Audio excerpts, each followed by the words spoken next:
Hi guys, and welcome to week 3 of the Small Account Challenge. And what a week it's been.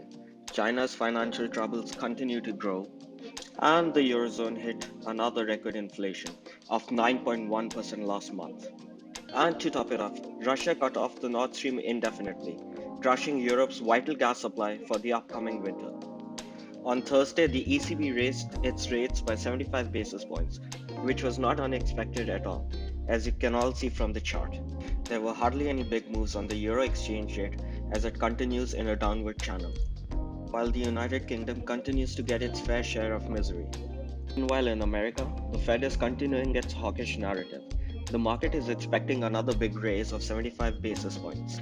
But these comments did not spook the market at all, as it continues climbing up within this wedge here.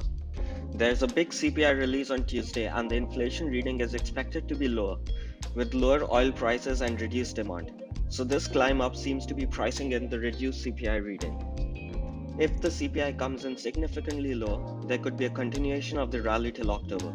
And you know what happens in October? Big market crashes happen in October. With this information, let's go ahead and check out last week's trades. Let's start with gold. Last week I took a trade based purely on technical analysis, as I could see a double bottom having formed.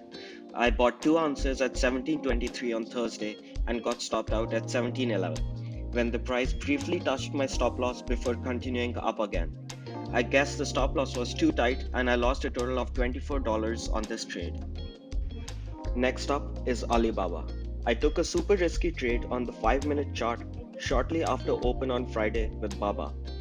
I saw the market curling down and decided to scalp the movement using options expiring on the same day. Now, this is a very short-term trade and I normally don't take trades like these as daily options are a gamble, but I do have rules. I try to find a stock just beginning to change direction with a large impulse candle as I did with Baba, and close it whilst the momentum in the candle is still there, which is usually about 5 minutes. There is no point on holding such a trade as premiums drop really fast on daily options. I do not have a risk to reward ratio on these trades, so I make sure I'm comfortable with losing the entire premium on the option. I bought a put option at strike price 92, which had a premium of $50, held on to it till the downward impulse candle still had momentum, and closed it when the 5-minute candle closed. I made around $11 on this trade. Overall, I ended the week with a loss of $12, but I still have some positions still open with unrealized gains. Let's quickly go over those.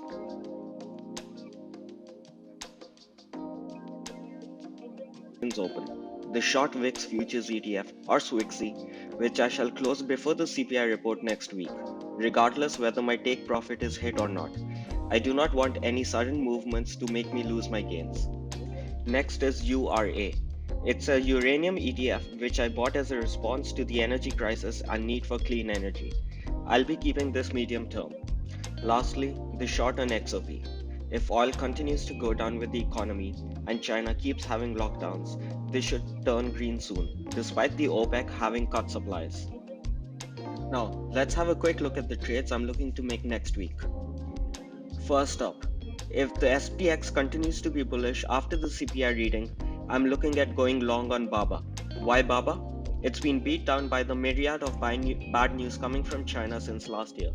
The delisting fears have reduced and China is easing its monetary policy, unlike the rest of the world. Also, Baba seems to have formed a resistance at bottom. In case bad data from the CPI or the Fed flips the market, I'm thinking of shorting the tech-heavy Nasdaq through the triple Qs, or maybe short Tesla.